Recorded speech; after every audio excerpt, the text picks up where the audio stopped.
Masai Ujiri has found a hack. He's found a glitch in the NBA because he can build a good culture for this team, have everyone exceeding expectations out there on the roster, and still have a hack, have a way to lose games to facilitate this year one of a rebuild. And tonight, against Oklahoma City Thunder, we saw it in full effect. There were some positives with Jonathan Mobo, different guys on the team, which we'll discuss, but really, tonight, it was eye-opening to a lot of Raptors fans. I discussed in the video today, right?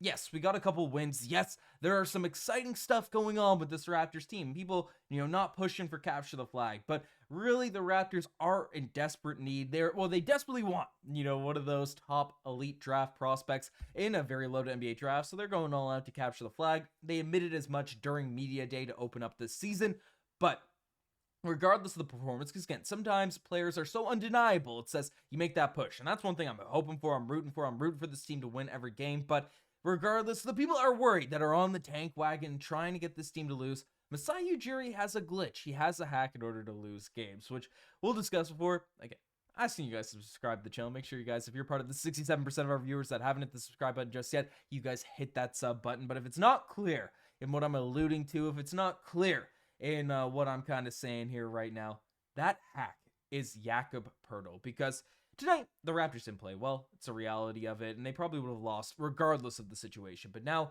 we've seen a big enough sample size. We've seen enough to really show that this team without Jakob Poeltl in the lineup, when he is not playing, they lose games, and they lose a lot of games. And I'm not saying Jakob Poeltl's the best player on the Raptors. I'm not saying he's the most important, crucial piece to the long-term rebuild, to this.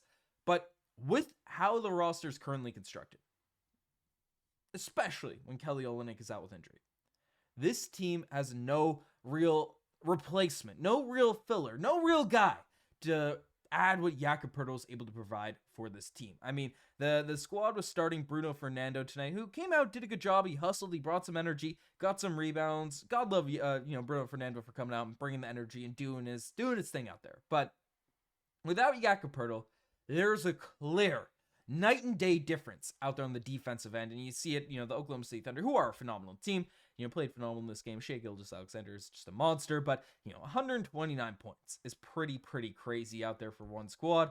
The Raptors got 92, but clearly on the defensive end, this is well documented how Jakob Poeltl impacts the game out there on the defensive end. He's the anchor for this team, he's anchor for the squad, very much an impact player for the Toronto Raptors on the defensive end.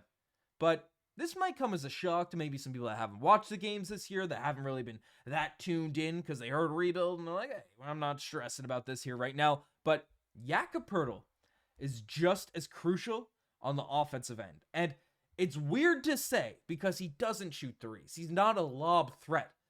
But the spacing that Jakob Poeltl provides, just as a big target that's able to roll to the rim, his absolute mastery of knowing when to sort of pop into that dunker spot, knowing how to use his angles in a drive from a Scottie Barnes, from especially an RJ Barrett over the course of the season, and just get to the spot where it's perfectly easy for them to throw a little dump off pass to him, and then he can get that little 5-7 foot float jump shot, or whatever the heck you want to call it, that he always takes, and score those every single night. That's a real added dimension to this Raptors offense that really unlocks guys that are out here on this team. And you see it in the assist numbers tonight for this squad. Yes, there were definitely some, and Scottie, I think, had close to a triple-double in this game. But yeah, Scottie Barnes had 8 assists in this game, but especially RJ Barrett. 2 assists tonight with Jakob Poeltl out due to illness, 70 points, 11 rebounds, hustling, doing his thing out there. Right, RJ and Scottie didn't have the greatest of performances, scoring the basketball. Kendrick Williams, I think that's how you pronounce his name, but he did a really good job out there on Scottie Barnes tonight. But I think a big part of that, and people might be, Ben, this is an insane take, whatever the heck you're saying, but Jakob Poeltl not being that big target, that big sort of presence out there in the paint, really affects the ability for guys, slashers like Scottie Barnes, RJ Barrett, to score, because we're all sort of put in that frame of mind, like, oh, the only way to create space is to have someone stand in the corner and just keep the man out. But really, if you can have a guy that can position themselves into that dunker spot to be a threat, to be a pass, despite the drop side help coming, if they can sort of lay them on their back, have that size, that big frame to just catch the basketball. I mean, as a point guard, like I love playing with big targets out there in the paint, especially as a small guard. I can just throw it to, whether it doesn't have to be a lob, but if it could be a pass that's easy to make, it just unlocks everything for you, because then the defense has to be worried about this big man, and then they can't really attack your slashes and stuff. So again, that is very, very much, obviously, 3-point shots do have to go in. That was a factor in tonight's game. OKC is a ridiculously good defensive team, but not saying the only reason RJ Barrett and Scottie Barnes play bad was because Jakob Poeltl's out. But on the offensive defensive end, right, people that are worried, right, I'm seeing people frustrated whenever we get wins. Like, hey, I'm hologram here right now. But Masai, what are you doing? We got to tank. We got to get these draft picks. We got to come out here and really, really push, for those tanks, for that stuff that's going on. If I could press the right button, get the Cooper flag animation here back, right? People that get sickened by every single win, every single thing that's going on. The Raptors have a hack. They have a glitch. They just take Jakob Poeltl out of the game, and then poof, the chances of a W go drastically down. So, again, not saying he's the best player on this team, not saying he's the only piece that's really, game-changing important, but really is that it's eye-opening. The Raptors are going to lose this game anyways, the way the Oklahoma City Thunder are playing, but people are saying that the tank's off and stuff. The Raptors have a switch that they can flip right away in terms of getting stuff going, and I said in the video today, while everyone was riding a high, I'm riding a high. I'm excited when the Toronto Raptors win.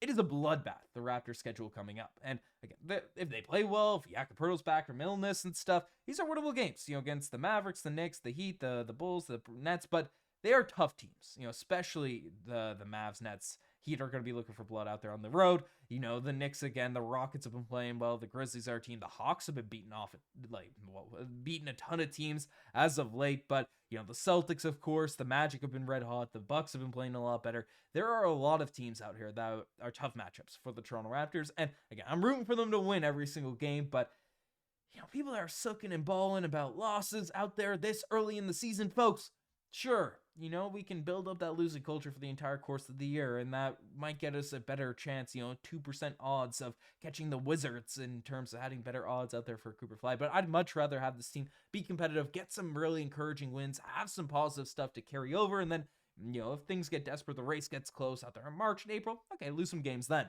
But this time of year, really do your best. Come out there, bring the energy, bring the heat, and we just saw evidence tonight. This team doesn't really have a chance against 90% of the NBA when Jakob Poeltl is not in the lineup. So that's something that the Raptors is enough of a sample size to feel comfort, feel solace in the fact that this team can tank whenever the heck they want. So that's one thing to factor in, but I didn't really talk about much of this game. People that watch this game, it was a bit of it was a tough one. It's a tough one to watch, regardless you're rooting for this team to win, lose, draw, whatever the heck it is, because this team really, really struggled against this Thunder squad. I mean, Jonathan Mobo had a really solid performance tonight, 17 points. It was a minus 28 from the plus-minus aspect, but still to see him knock down a 3, knock down 4 or 6 free throws, a positive, score around the rim, be a threat, especially with the Jakob Poeltl out, be that sort of roller big man that the teammates can pass it to. That's a positive there. And then also in this game, it's cool that in bad nights, Scottie Barnes almost gets a triple-double. That's a positive. Gradey Dick, back from injury, played very well. 15 points, ended up shooting 4 of 8 from the 3-point line. He's been having some up-and-down games after an absolutely nuclear start from him, and that's just how it goes with young players, young shooters and stuff. So nice to see him come back from injury and play pretty well. But other than that, not a ton of positives. Jamison Battle knocked down a couple threes, which is good to see because he's been missing a few of his shots as of late. So nice to see him get some touches now because I know he's playing or at least sent down with the 905 there for a bit. So it's, it is what it is. Am I stressing? 0%. I'm not worried. I'm not mad. I'm not angry because we were teased with a couple wins and we're there. But it's the reality of the situation. The Raptors are able to take whatever they want. Just take Jakob Poeltl out of the lineup. But that's just how it goes. But I will say this. I'm drumming up the Shai Gilgeous-Alexander propaganda to the Toronto Raptors whenever we can get the chance. That's something I will be doing. I'm rooting for OKC now because they have Lou Dort, they have Shai, they have a couple Canadians and stuff. But holy smokes, when there's any itty-bitty chance the Raptors get a shot at getting Shai Gilgeous-Alexander, I will be out here riding that wave. But let me know what you guys think in the comment section down below. You guys best think as far. Subscribe to the channel if you guys haven't already. Anyways, I'm signing out. Cheers.